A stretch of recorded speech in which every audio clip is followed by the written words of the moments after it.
pagi, shalom. Ya, izinkan saya belum sempat secara resmi mengatakan selamat tahun baru 2024 kepada semua keluarga dari LH, Lighthouse, dan kami percaya bahwa 2024 biarlah menjadi tahun yang dimana Anda menikmati berkat-berkat kemurahan Tuhan. Nah, secara khusus beberapa waktu yang lalu ketika kita memasuki tahun 2024, meninggalkan 2023, saya menyampaikan pada Anda tentang lembah penentuan. Saya sempat catat sebentar dan saya sampaikan pada Anda bahwa setiap kita, saya percaya, sementara dibawa kepada tempat penentuan, lembah penentuan. Terambil dari Yoel pasal 3 ayat 14, dan kemarin waktu saya mendengarkan Pastor Michael untuk bicara dan tidak ada janjian, dan saya percaya apa yang Tuhan berikan pada dia adalah hal yang sama yang saya dapatkan untuk kita semua di LH, di Lighthouse. Bahwa hari-hari ini ada hari-hari di mana Tuhan sementara men-shifting kita, Tuhan sementara memisahkan kita, Tuhan sementara membawa kita pada tempat penentuan itu tadi. Nah, Yoel pasal 3 ayat 14, banyak orang, jadi ada sangat banyak, dua kali berkata banyak orang di lembah penentuan. Jadi hari-hari ini Tuhan membawa banyak orang di lembah penentuan. Ya, sudah dekat hari Tuhan di lembah penentuan. Nah, lembah penentuan adalah lembah di mana kita harus membuat sebuah decision. Kita harus membuat sebuah keputusan. Dan saya percaya bahwa decision brings us to division. Jadi keputusan kita membawa kita kepada keterpisahan. Jadi ketika Anda dan saya mengambil sebuah keputusan, maka sebenarnya kita sementara memisahkan diri dengan kelompok lain atau orang lain yang berbeda keputusan dengan kita. Nanti bulan Februari tanggal 14, hari Valentine sekaligus hari pemilu bagi kita rakyat Indonesia. Di sana ada 3 pasangan calon presiden dan calon wakil presiden. Saya tidak bicara politik, tetapi ketika Anda ambil salah satu, Anda pilih salah satu pasangan capres dan cawapres, maka Anda berbeda, Anda menjadi berbeda dengan orang lain. Decision always brings division. Ketika orang dipaksa untuk memilih, sebenarnya kita sementara dipaksa untuk memisahkan diri dengan mereka yang berbeda pilihan dengan kita. Decision brings us to division. Nah, saya percaya bahwa hari ini Tuhan sementara membawa pemisahan. Dan pemisahan yang saya maksud bukanlah pemisahan oleh setan di mana terjadi pertengkaran, perkelahian.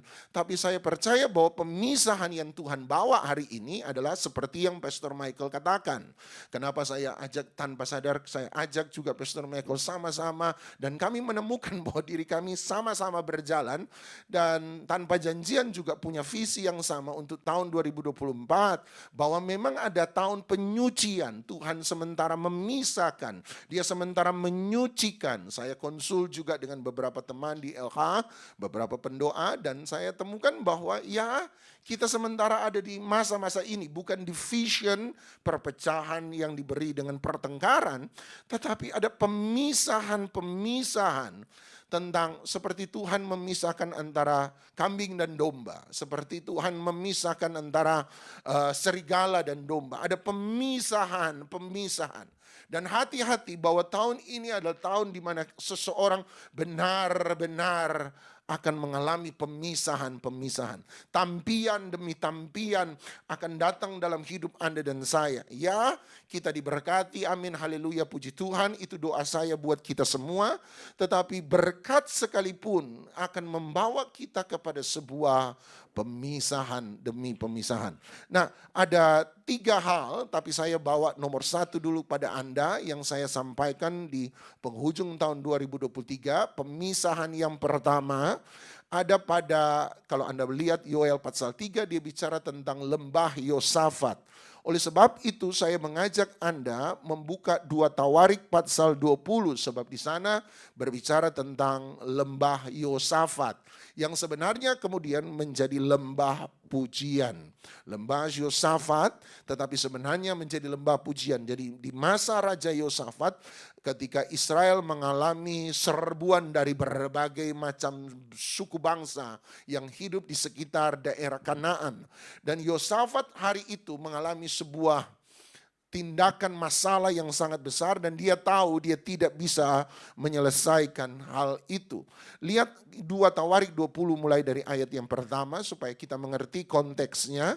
2 Tawarik 20 ayat 1, setelah itu 2 Tawarik 20 ayat 1, setelah itu Bani Moab dan Bani Amon datang berperang melawan Yosafat bersama-sama sepasukan orang Meunim. Jadi ada 3 suku bangsa besar menyerang Yosafat hari itu.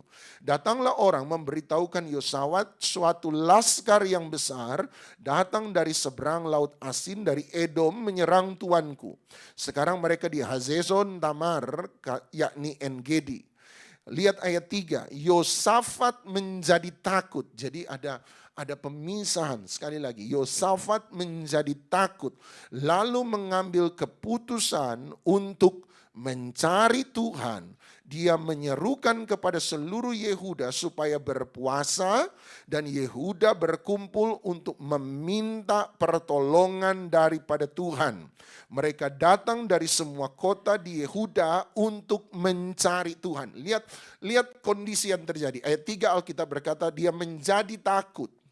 Jadi ada pemisahan. Mereka yang nomor 1 orang-orang yang takut.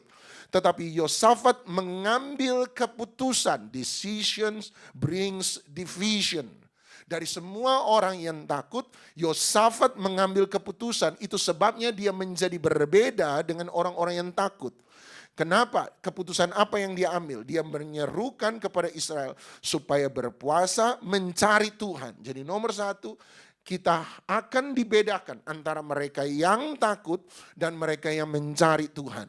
2024 saya tidak menjamin, sama seperti Pastor Michael katakan. Saya bersuka cita waktu dia bilang itu, bahwa bukan berarti ada open door, semuanya akan serba baik.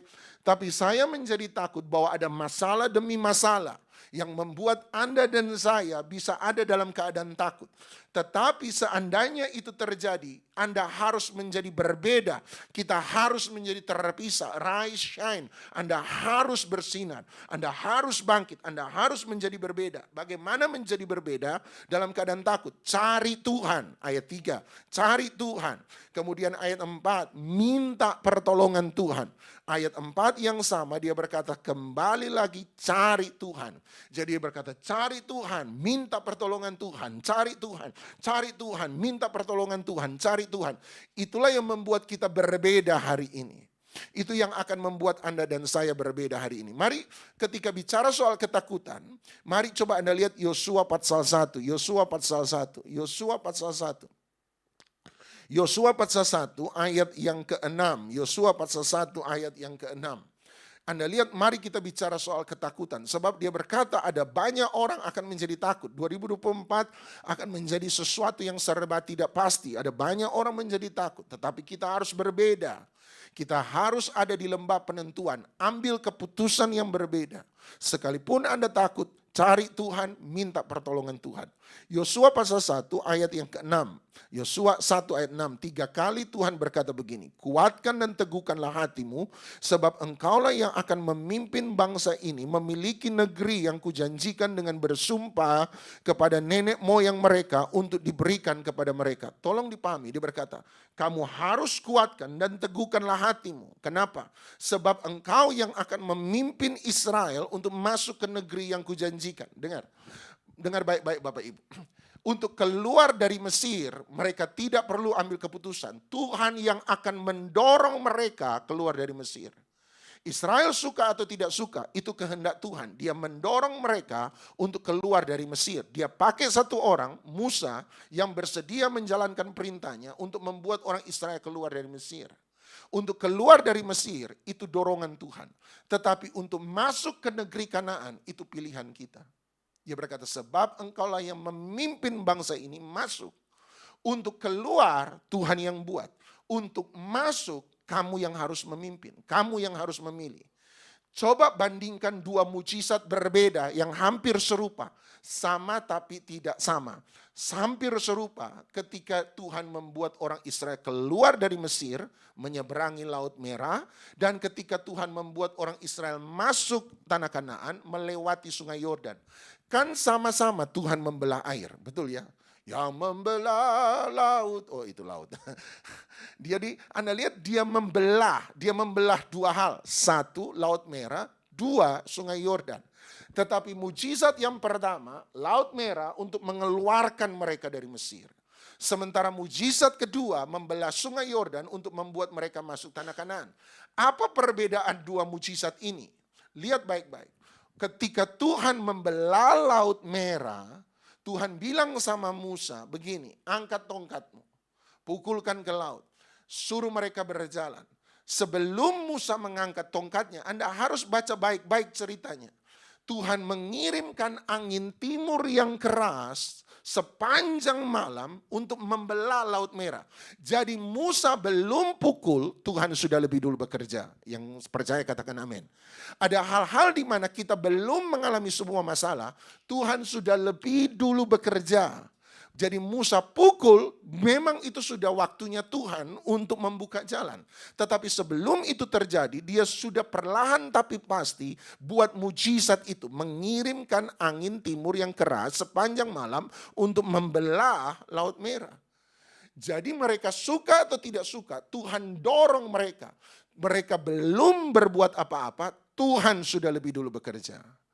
Beda dengan memasuki Sungai Yordan. Sungai Yordan Tuhan bilang begini, suruh imam-imam pengangkut tabut perjanjian berjalan di depan. Ketika kaki imam-imam dimasukkan ke dalam air, maka aku akan membelah Sungai Yordan.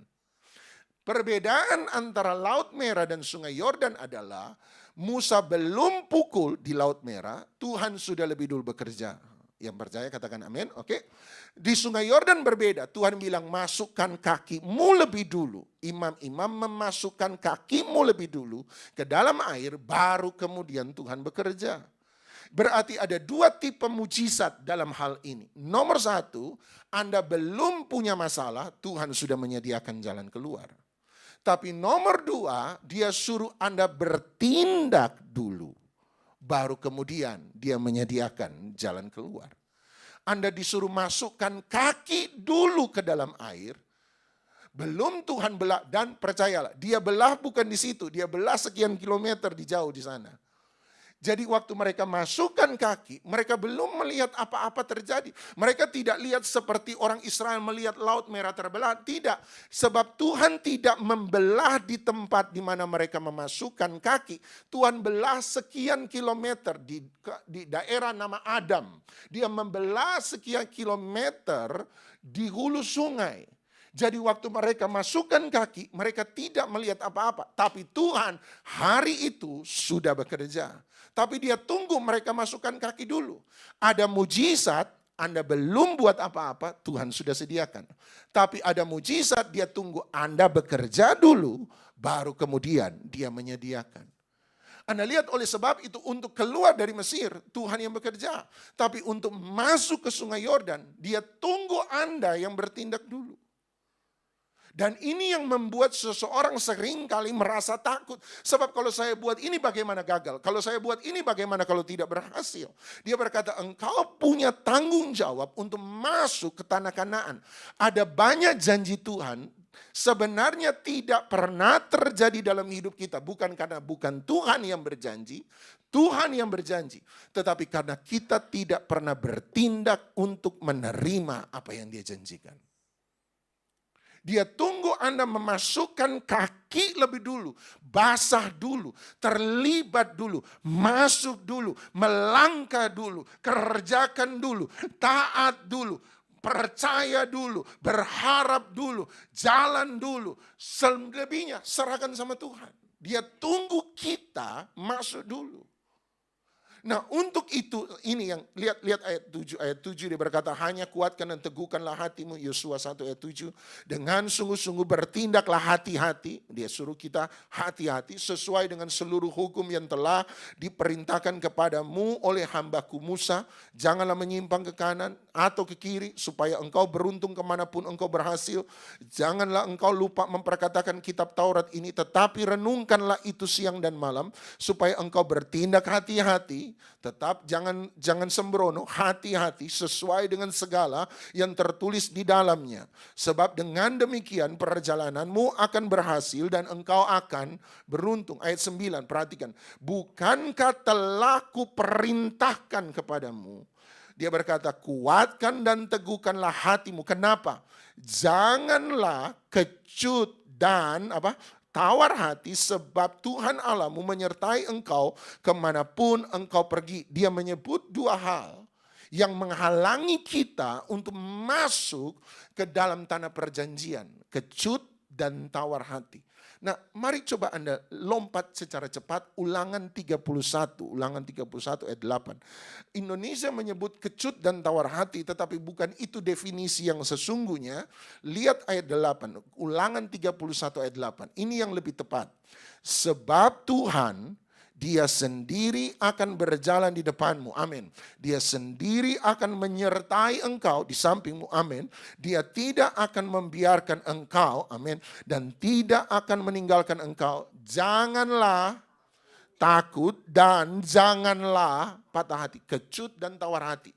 Seharusnya Yosua pasal 1 mengikuti Ulangan 31 ayat 8. Jadi ada dua penghalang terbesar.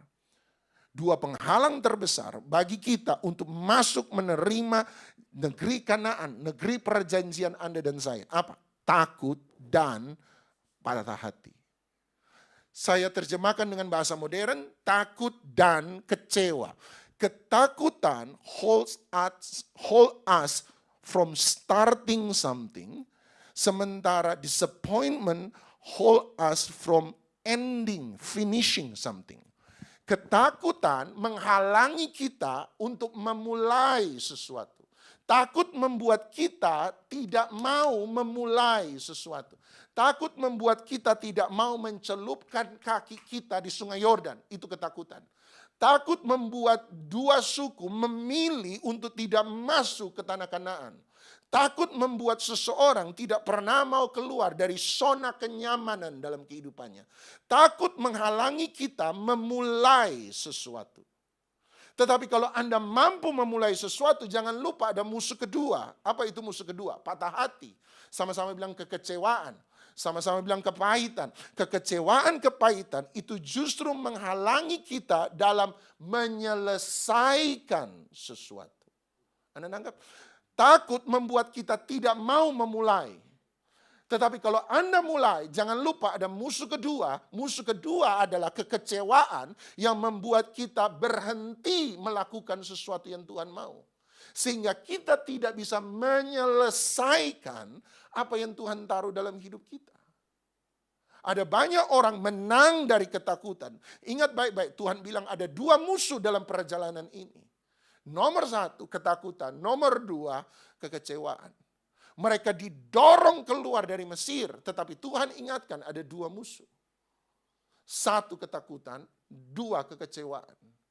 Dan ini yang mengikat mindset mereka selama 40 tahun di padang gurun, sehingga mereka tidak pernah bisa menerima negeri perjanjian yang Tuhan berikan pada mereka. Makanya ada istilah mereka keluar dari Mesir, tetapi Mesir tidak pernah keluar dari mereka. Kata Mesir bahasa Ibrani Mitsyarim mulai dari kata matsor. Matsor berarti mengikat. Itu asal kata mengikat. Mesir dalam bahasa Ibrani berasal dari satu akar kata. Mengikat, ada ikatan. Dan saya percaya ada ikatan yang membuat mereka menjadi kecewa. Ketika melihat makanan kurang, mulai bersungut-sungut sama Tuhan. Tuhan kasih mana, pertama senang ketika tiap 40 tahun, tiap hari makan mana. Mana pagi, mana siang, mana malam, mana goreng, mana kukus, mana bakar, semua mana, soto mana. Dari soto mana, coto mana, koto mana saya nggak tahu. Pokoknya semua mana sudah dicoba. Semua model masakan sudah, mana pepes, mana sudah dicoba. Dan terakhir mana lagi. Yang didapat hanya mana. Dan mereka menjadi kecewa. Jangan lupa, if you start something, memasuki 2024, ingat baik-baik, ada musuh kedua di sepanjang perjalanan kita, kekecewaan, patah hati. Anda merasa Anda sudah tahu semua, Anda sudah coba semua. Tapi hari ini kita ada di lembah penentuan. Ada saatnya kita harus melangkah dari ketakutan, cari Tuhan, minta pertolongan Tuhan. Dan ada saatnya kita harus melangkah keluar dari patah hati, kekecewaan, discouraged, dismayed. Dan kita kembali lagi mencari hadirat Tuhan. Ini lembah penentuan. Saya bilang begini, awal tahun buat saya adalah sebuah kemudi dalam sebuah kendaraan. Kalau kemudi kita di awal tahun bengkok, kalau kemudi kita di awal hari bengkok, maka sepanjang hari yang tersisa akan bengkok. Tapi kalau kemudi kita sepanjang hari di awal hari ini lurus, maka sepanjang hari kita akan melihat jalan hidup kita lurus. Ini kemudi. Dan kemudi itu ada di mana, Pak? Matsor, ini yang mengikat. Mereka lepas dari Mesir, tetapi Mesir tidak pernah lepas dari mereka. Ketakutan dan kekecewaan menghantui hidup mereka 40 tahun. Sampai Tuhan mengambil keputusan, seluruh generasi habis. Dia tunggu sampai generasi terakhir mati, sisa 2 orang, Kaleb dan Yosua. Hanya 2 orang ini yang diizinkan untuk masuk tanah perjanjian. Musa yang terakhir mati, sebab dia yang paling panjang umurnya, saya percaya. 120 tahun, nggak mati-mati itu opa. Sampai mati, mata masih jelas. Saya kalau jadi cucu cicitnya dia, kapan ini opa meninggal, warisan nggak turun-turun kan gitu.